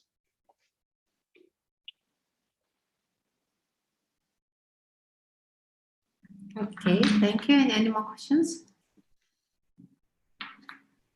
Thank you very much. I do have a quick one. Let me do a quick, yes, Maria, if you don't mind, just a quick question, tiny good question. Actually, that's exactly what I had in mind. I've been hearing a lot of these. It's not my focus, but I've been hearing a lot of these companies talking to these OEMs. I think it's Martin, right? Yeah. So can you share your thoughts? If you're raising your round of financing, have you hit these guys, these OEM? Have you talked to them? I mean, what's their interest? Is there an interest level for like a CVC investment? What are your thoughts there? Thank you. So if sorry, could you clarify the question? Yep. So typically, you know, when you're in early stage, if you can have a proven concept that the OEMs are very interested, assuming that the concept that they like, they can take it off. Now, if you have a concept, they like it so much that they can make a strategic investment. Number one, it's good for you. Number two, it's good for them. So it's a win-win. As you're raising your capital, have you think about heading these guys, the OEM, as a strategic investment as opposed to a financial investment? If yes, so if the answer is no, that's fine. If yes, what's the dialogue there? Thank you. So actually, we have not been discussing strategic partnerships with the OEMs. We have other partnership interests from two big ship players. So we are not only taking this charger to market, but we're also developing the chip technology to go with it to reach a very good price point. But on the concept level, we have been in discussion with the OEMs, but we haven't completed the product development to take that next step. Thank you very much, Martin. And I'm excited. We have 3 more startups left. And the next one is MAGNEVANE, a highly efficient sliding vane motors, pumps, and compressors. And here's Gareth from Portugal, right? Hi, Gareth. Yes, hi. I'm just waiting to share my screen. Please don't start timing yet, Maureen. Okay. There we go. We continue our technical topic, yeah. Absolutely. Should be coming up. Are we good to go? Sure. MAGNEVANE is a disruptive OEM in the pneumatics domain. But why should we care? Global emissions need to reduce by 70% in order to save ourselves from a very grim climate future. Obviously, we need to change the way we make power, but we also need to change the way fundamentally that we use it. If what you can see in front of you is an air motor, very quickly to explain it to you, compressed air comes in the top, it spins this rotor and it creates work. Those things that are going out against the side are called vanes. Normally in a normal motor, they just go out using centrifugal force. But we put in incredibly powerful rare earth magnets in this magnet inside this motor to supercharge it. Essentially what that allows us to do is reduce half of the ongoing energy consumption of this motor. As you can see, the motors are cheap, but the ongoing cost is incredibly expensive. So this makes sense. But why again should we care? Because pneumatics consumes 10% of all industrial electricity, a massive amount of electricity. What you can simply do is take a normal pneumatic application, replace it with a MAGNEVANE application, and it reduces the energy intensity by 50%. It's a big saving. To give you context, if we were to scale our technology to every single possible application within pneumatics, we could remove 350 coal-fired power stations from the world.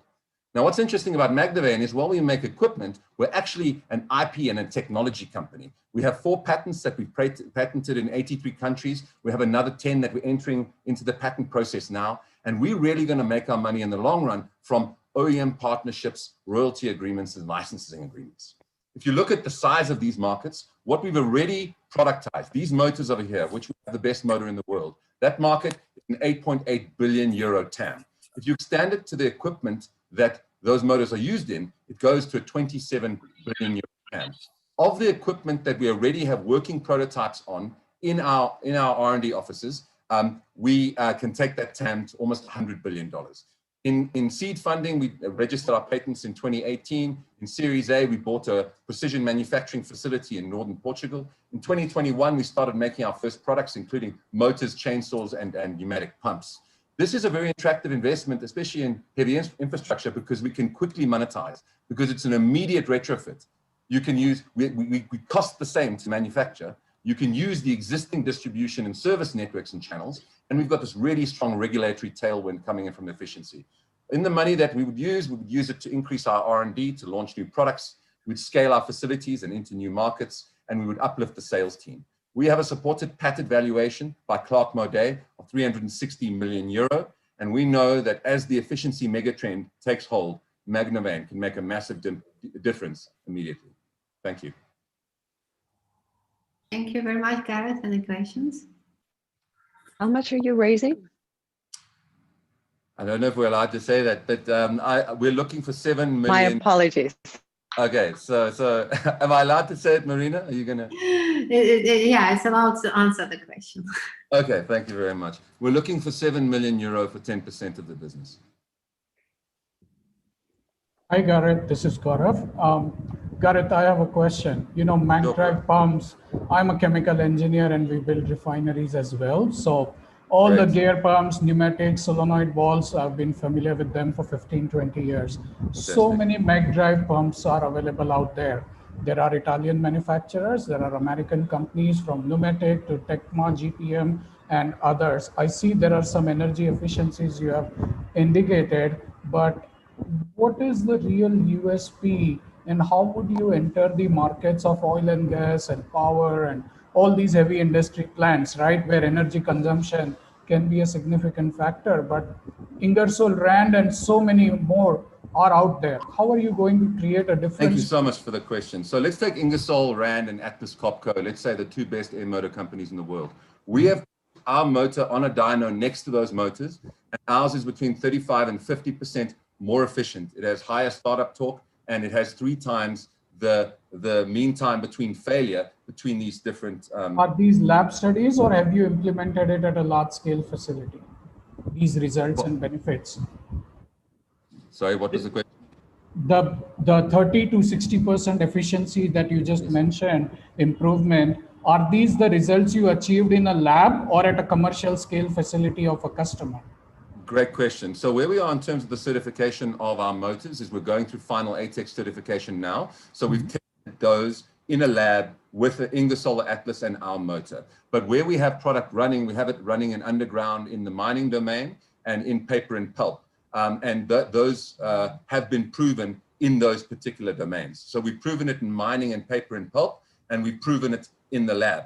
But obviously not in all the domains like oil and gas, for example, where the biggest opportunity is. We need our ATEX certification to be ready before we can go and tackle those opportunities. One last question, Gareth, over here. You mentioned you have some customers. What is the kind of revenues you have generated? And in terms of product pricing, how does your product compare with Atlas Copco, Ingersoll Rand, or many other MagDrive manufacturers? How does it compare? It's a great question. So actually, because we only add on a 5% additional cost to add our magnets into a motor, so we can actually sell it below the price of an Atlas Copco or an Ingersoll Rand if we so wish to, and still make an 80% gross margin. So from a cost perspective, we can be incredibly competitive. What we're even doing, because we know about the efficiency of our motor, we have a POC running at the moment where we're paying for the CapEx deployment of the motors into the client's domain, and we're sharing 50% of the upside in terms of the shared savings. So we're very cost competitive, let's say, with the Atlas Copco and Ingersoll. And because we're young, we're a little bit more agile, and we're able to come up with very interesting solutions that our clients are enjoying. Great product. Thank you. Thank you so much. Thank you so much, Gareth. That was a great presentation. And I'm going to give you one thing, just Tanya, on the OEM thing. Such an interesting question earlier, because on the OEM side, we found that because we reduce the ongoing spares we've had a bit of challenge getting into the OEMs. But now, as we're starting to displace them in the market, we're having a huge amount of interest. So even though you can go first to the OEMs, you often have to prove your product and create a little bit of a market anxiety, if you want to put it that way. So that's our approach anyway. Thanks, Gary. Thank you. Thank you. Thank you. We have another interesting startup from Switzerland today. It's called eCollect, and that's Europe's leading receivables management platform. And that was the winner of our unicorn pitches in GSA region. Hi, Mark. Hello, everybody. My name is Mark. I'm the CEO and co-founder of eCollect. eCollect is a Swiss-based fintech company servicing the entire management process on one platform, cross-border in different countries and currencies. We operate out of 3 locations, Switzerland, Germany, and Bulgaria. We do so with 40 international employees, and we have roughly 600,000 active customers. You may also call them debtors on the platform. Contractual agreement are with 3,000 B2B clients, from small companies to large corporations. This magic cannot happen without an experienced management, but also with a great team, and which have over the years shown proven track record of scaling business model into industry, but also other countries. So this is our service offering, and this is what really makes us unique in Europe. We have full API integration, we pull metadata from our clients, and our tech system then creates white label invoices, which will then send out to the consumer on behalf of our clients. The invoice includes either a pay link, a QR code, or a link to pay, to make it very convenient for the consumer to pay and fulfill its obligation. Our system then matches continuously payments, and if an invoice is not paid, the system starts a so-called reminder process, also as white label on behalf of our clients.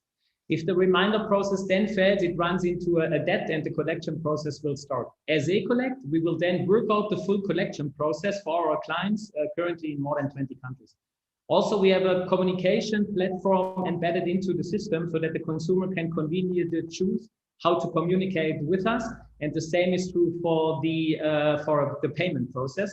Consumers can choose up to 60 payment methods during the invoicing, the dunning, and the collection process. And this really is unique in our industry, plus digital currencies we have just added. By onboarding a collection portfolio, our AI-driven platform selects individual communication channels per consumer. So this means that we really contact and communicate to consumers very individually on their preferred communication channel to increase individual customer journey experiences. For example, we communicate to a Generation Y person with a fancy wording, tailor-made, colorful email or a chatbot, versus the Generation Baby Boomer with a formal letter or a call, you know.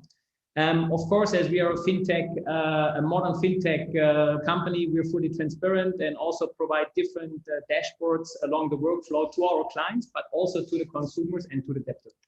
Market potential, and I'm fully focused on Europe now here, is huge. Last year, we had roughly 150 billion cashless payment transactions, whereof 28 billion were late and 4.5 billion were not paid. With the unique offering we bring into the market, we address each category of the market potential across Europe.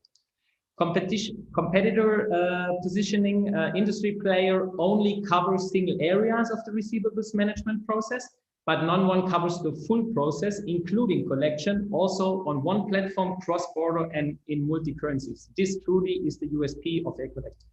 Financial growth, as a fully bootstrapped company, we were always focusing on sustainable growth and increase our revenues by 100% for the last 3 years.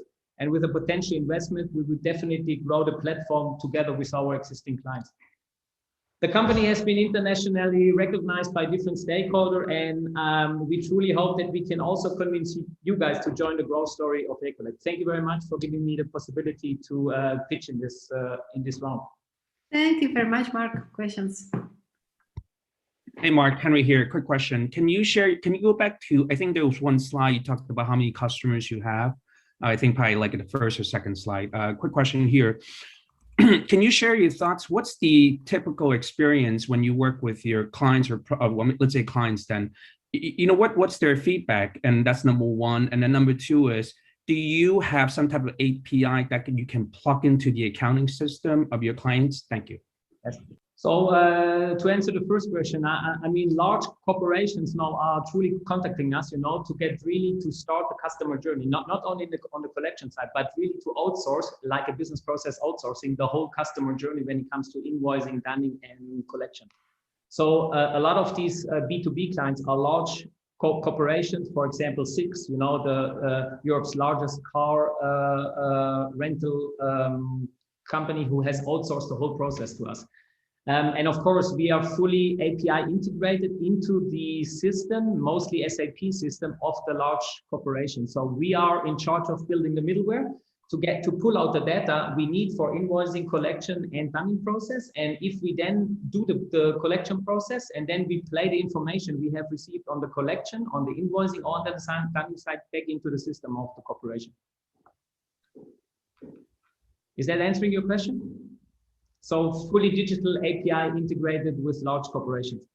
Yes, it did. Thank you, Mark. Thank you very much, Mark. Any more questions? A unique opportunity. Is that good or bad? Okay, so we are coming towards the last startup who's going to pitch today, and it's called Biocam, and capsule endoscopy supported by AI. And we have Mati here. Hi. Hi, Marina. Hi. My name is Lucas. Lucas, I'm sorry. Yeah, sometimes we have one founder who's registered and another one who's pitching. So.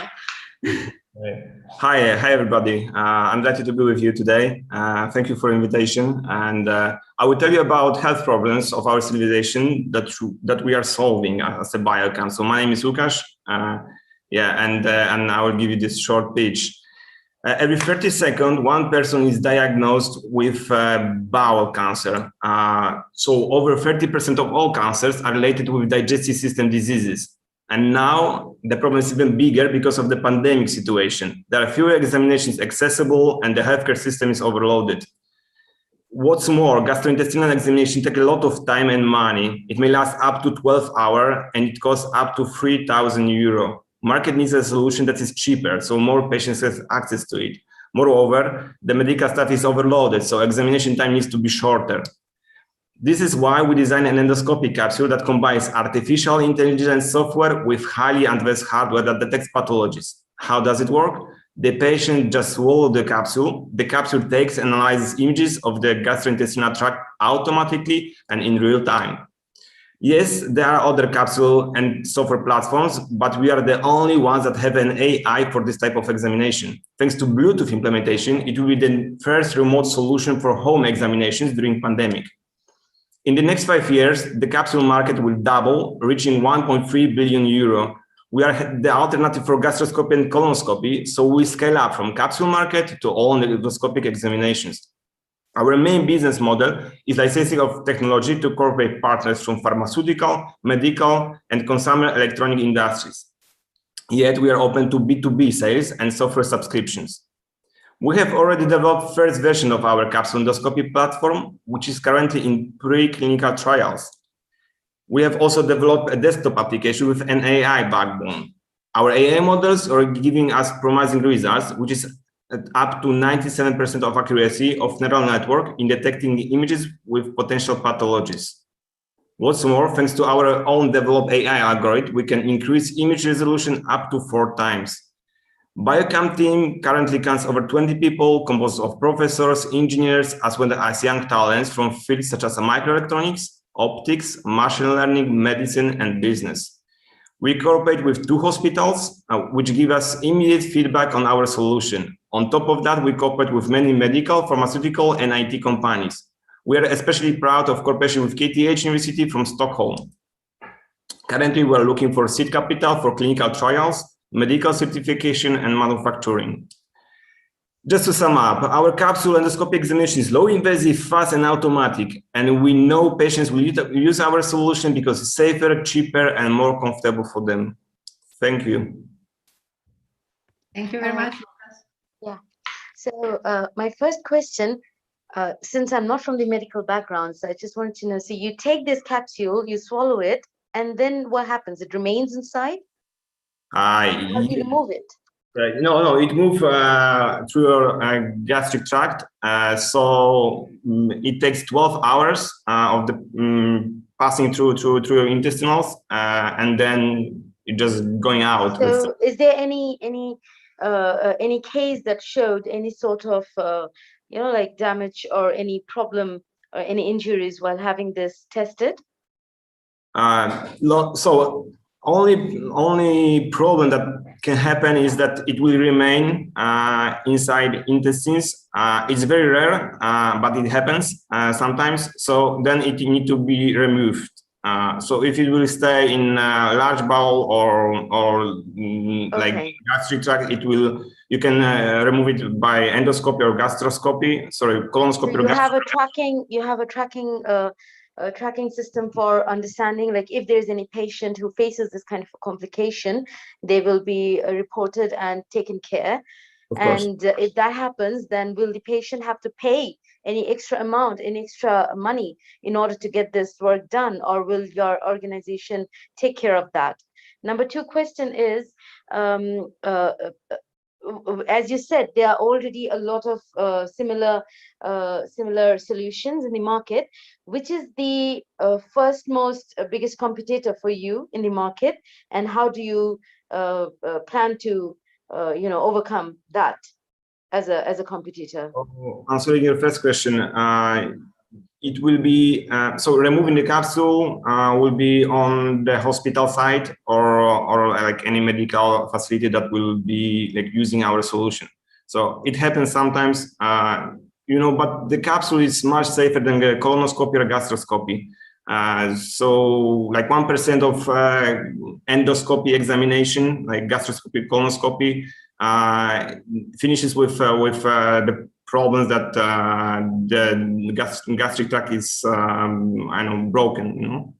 So answering your second question, these are like our biggest competitors, and this beautiful graph showing that our advantages. And we have automatic analysis, which is the AI side of our software. And we are the only ones that are using that. So you meant to say the other four that you've mentioned here do not have, what do they have then? If all of these are not there in them, then if you could just give a very brief answer to this, like, so their capsules are serving what? Yeah, the capsule exists on market since 2001. And it was developed and used for small bowel examination. So the only one part of the... They haven't advanced after that. Sorry? So they haven't advanced after that. Exactly. They didn't advance after that. So your per capsule unit price is how much? We are targeting, sorry, in sales or in production? Because in production. In production, we are targeting 50 euros per capsule. Per capsule. That's the money that takes to make that one particular capsule, right? Exactly. Yeah. And in terms of sales, what is the conversion rate there? So one examination for the patient will be the cost around 1,000 euro. So the hospitals or the organizations are going to be buying in bulk from you? Yes. Wholesale prices, kind of?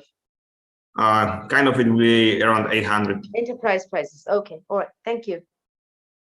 Thank you very much. That was the last startup for today. And I would like to remind our dear juries that you have just about 1 minute to finish the voting process, to check through the voting and maybe reconsider some marks. And I'm giving the floor to Anna back again. Hi, Anna, in the meantime. Thank you, Marina. Great startup. Thank you, startups.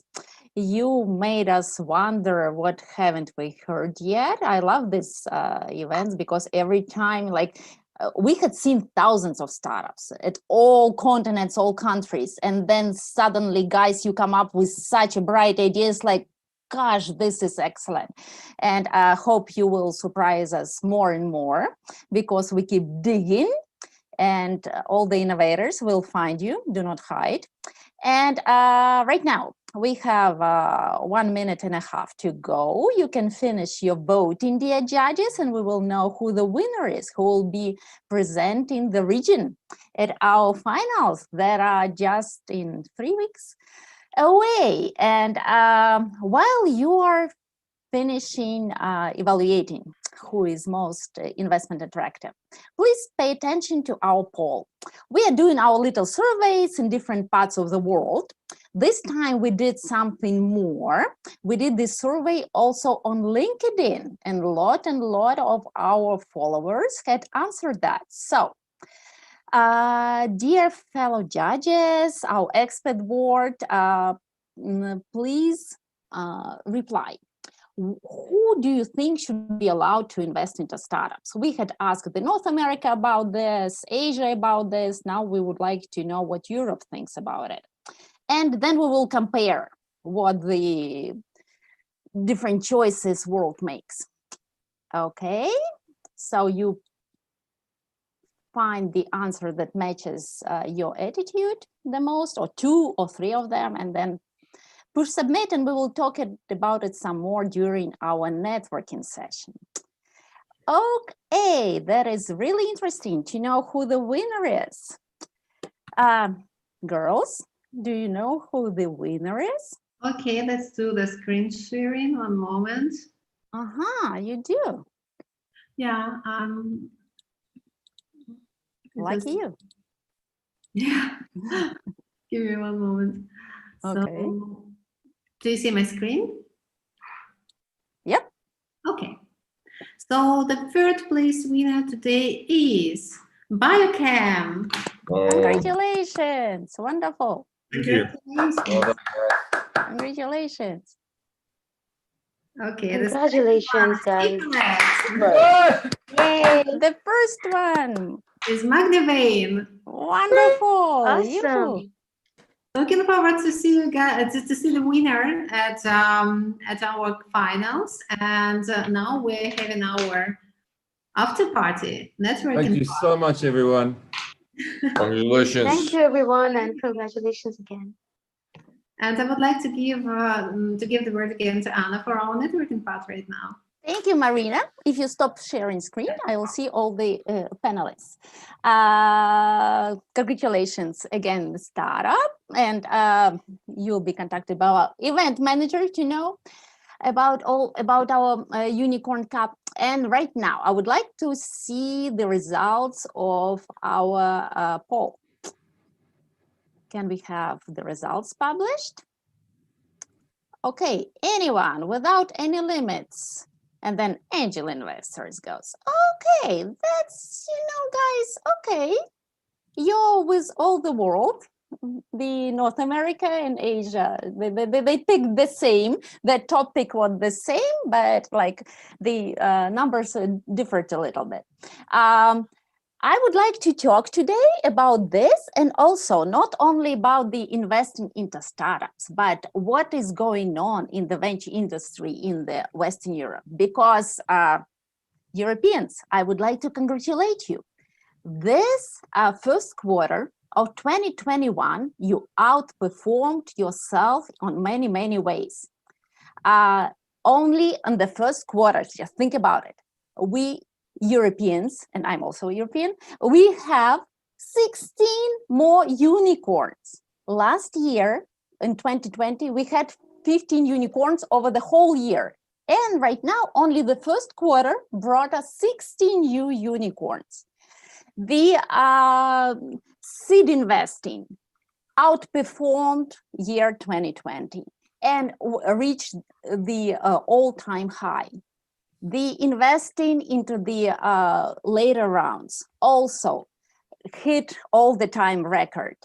Only in the first quarter of 2021, the Europe had 21.4 billion in VC investing. That's like Crunchbase telling me, and I believe Crunchbase. I hope you do too.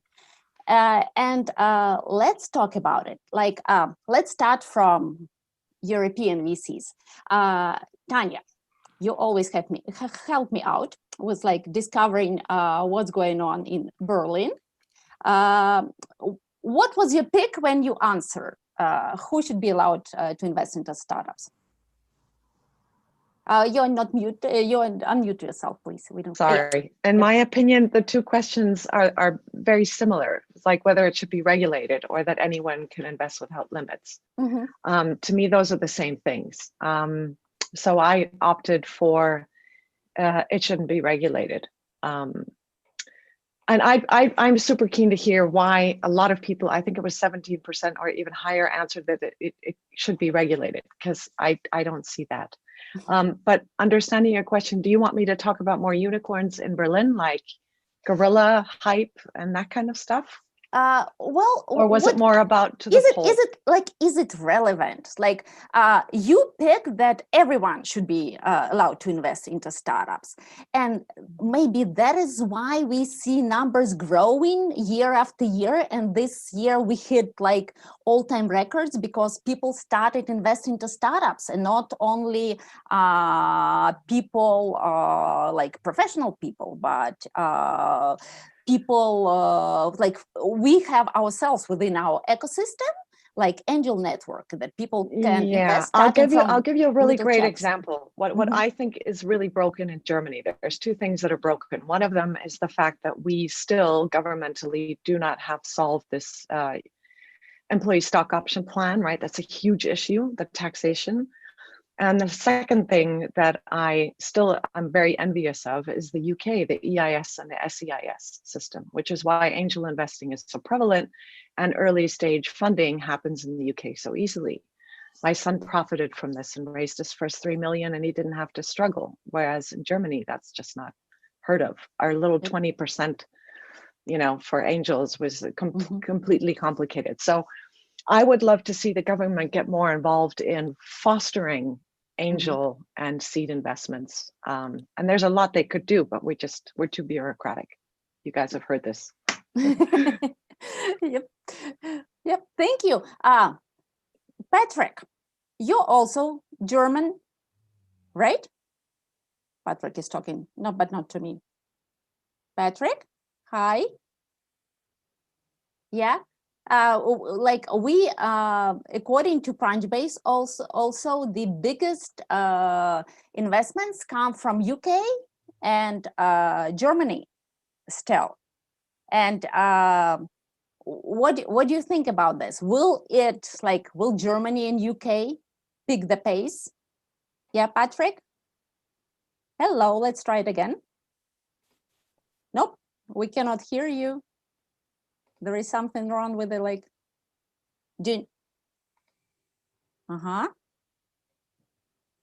Nope, we don't hear you. Okay, let's, well, you can write in chat, we can read it. We would like to know your opinion toward that.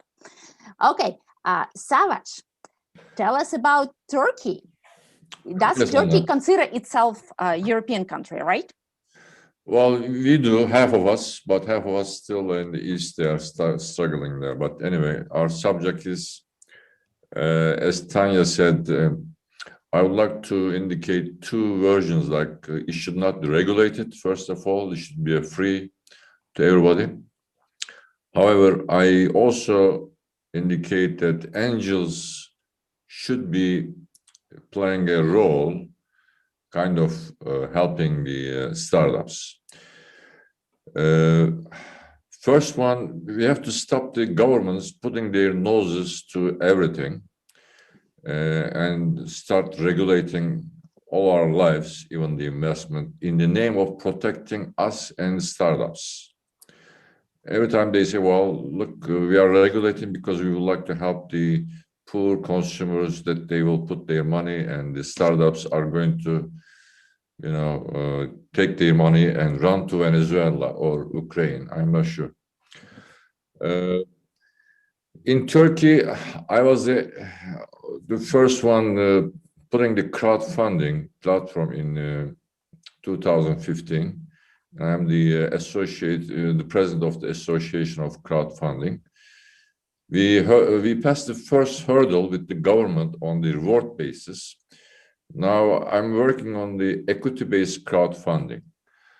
All of a sudden, I realized that the government is attacking to platforms, saying that we have to put $2 million as a capital, and then we have to have 50 investors, and so many regulations, and we gave up right now as a sector not to go into equity crowdfunding yet until we resolve our struggle with the government saying that, look, it's not your business. Like in UK, Crowdcube, we would like to have our platform and then do the second way of marketing, like the people are going to sell their stocks inside the shares, inside our platform, without going to the government. That's the reason why countries like in Turkey, the entrepreneurship cannot be developed much easily, and investment money is not coming and staying in Turkey. Coming back to Germany, now I'm establishing my new company, Neobanking in German, Berlin. Maybe Tanya might help me to show where is the metro and how can I ride a bicycle in safely, etc. But I will come to that. And London, as you know, the most successful country or the city, London has so much money, of course, but the Crowdcube and CDs are based in London, and I know the CEOs, and they started this kind of regulations very early. That's the reason Tanya is very right to envy them, because first mover advantage UK grabbed, and then they put very nice setup, and now they are ahead of even the US and Canada. I'm also following these countries.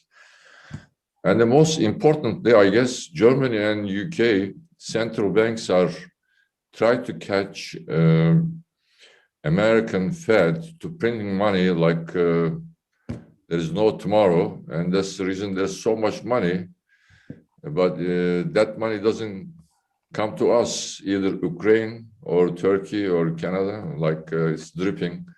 But I'm not sure if this money printing and flood of money will go through how many years. And I would like to see when the music stops, the real entrepreneurs and startups that focus on profitability will come up. Hopefully, there's not going to be any more government intervention as well. Thanks for giving me the words and everybody listening to me. Thank you. Thank you, Savas, for sharing the opinion with us. Marco, how is it in Italy? What was your pick for the answer? What did you pick from our poll? I actually picked other because from one what hand, is your I would say from one hand, I would say that anyone should be allowed to do anything, and that's fine with me. But the thing is, if I compare our situation here in Italy with that of the United States, because we also have that perspective at Sequitur, the thing is, in the US, you are roughly allowed to do whatever you want. But what cannot happen, because it's not tolerated, is disseminating false information, which is important. You don't have to cheat with investors. So we're all adults. You give me a clear picture, then I make up my mind. I decide if I want to invest, how much I want to invest. That's up to me. The problem the problem starts when you tell me that there is easy money for me to grab, and then you lure me into investing in something which I don't understand, or you give me false information. This is something that in countries like the UK or United States is not tolerated at all, because they value the correct functioning of their market system. And if we can achieve these in Europe, that's fine. Otherwise, people need some kind of protection. Because, for example, I receive at least one email per day with people pretending that there is a lot of money just around the corner if I invest in such and such company. And that doesn't happen. I can accept it's a write-off, but let's call a spade a spade. Don't just sell me something that doesn't exist. That's number one. Number two, the main difference that I see between a European investor and a US investor is that, to put it simply, a US investor is mainly interested in what is the upside. They almost never ask us, can I lose my money? Because they know they can. So the question is, how much is in for me? If we win, how much do we win? While the European investor is typically on the other side of the spectrum. The question is, can I lose? Yes, of course you can. And as a consequence, in my opinion, what European governments are doing, which I tend not to agree with, is to offer European investor tax incentives in order to, sugarcoat your loss. So yeah, sure, you can lose, but on the other hand, okay, I'll make you happy with a tax credit, tax incentive. I don't think it works. You have to educate people. This is a risky business. You can lose your money. There is nothing wrong with this. Equity investing is risky, and the earlier the stage, the riskier the investment. Provided you give me the information, then it's up to me. If I want to do this, fine. If I don't, I will keep investing in treasury bonds or whatever that is. But going the other way around and saying, okay, I'll make sure that if you lose, at least there is something for you, it makes for a sort of an adverse selection. Because, for example, sometimes people tell us, well, I'm not very interested in hitting high. Just give me the way to get my tax credit back. And this way, they don't select the most interesting opportunities, but just the most tax-friendly opportunities, which is not a great way to create an ecosystem. You know what I say? Absolutely. Yes, absolutely. Well, thank you so much. That is really interesting. And I would like to ask Andreas, how is France doing? And what did you pick? And why? Yeah, I'm actually more an expert in Germany, to be honest, since I'm doing the German market and I'm living in Munich. But I was picking actually the second one. I'm not that much into regulation by state bodies, but I think there has to be some kind of secure environment to do this. Because, I mean, there are for people... due diligence, right? Or for what? Yeah, for due diligence, for just being aware of the risk that comes with venture capital investment. It's one of the most risky investments you can do, actually. And I think just people have to be aware that there is a lot of risk. There are people that gamble, that are people that are not that good in managing money. I think there should be some kind of level that, like, crowdfunding has to educate people or have some kind of own due diligence that they present the best opportunities to people, to not just gamble it away. And as Marco said, be lured into some email scam. Yeah. Yep. But yeah, the second point comes with some degree of freedom here, probably. Thank you. Thank you, Andres, so much. And I'm really glad, I see Marisa here, that we had a discussion in the States regarding this. And I know she's totally supportive of what you say, guys, that everybody should be allowed to invest into startups, but people should be educated to make the right decision. And that's what I like our events, because we have opportunity to get the real expertise from top investors from different parts of the world. You get the knowledge from the first-hand direct knowledge, and you can evaluate and make your own decision and rely on this expertise. Because I'm sure the winners who you chose today, they have a really great potential, because every one of you have a really great background and your own experience. And when you put a mark like 5, 4, or 3, we can rely on that. And thank you so much for this wonderful event. Thank you, Marina, for gathering us today for Invest in Europe. And see you. And I'm about to share the last slide. Okay, please do. Yes, we are going to Latin America next week, and also to Asia. So it will be like 2 events, Tuesday and Thursday. And see you all. Slide back, please. I want to take a photo. I have to have. We will send you some. We have okay, that's photos. perfect. Yeah, just reach out. We will send you some. Yeah, and we have another event, like an after party event, which I already announced in the chat. That's for family offices, VCs, and private investors, and we're looking forward to you to join. And anybody who wants a direct link to be registered, you can reach me on email. We will have a 1 hour event. Thank you, guys. Thanks. Thanks, Sandra. Thanks, Marina. Thank you. Thank you, Sarah. Bye-bye. Bye-bye. Great event. Take care, guys. Take care. Bye, everyone. Stay safe. Thank you. Stay online. Watch Unicorn Battles. Bye, Thanks, guys. everyone. Bye-bye. Bye.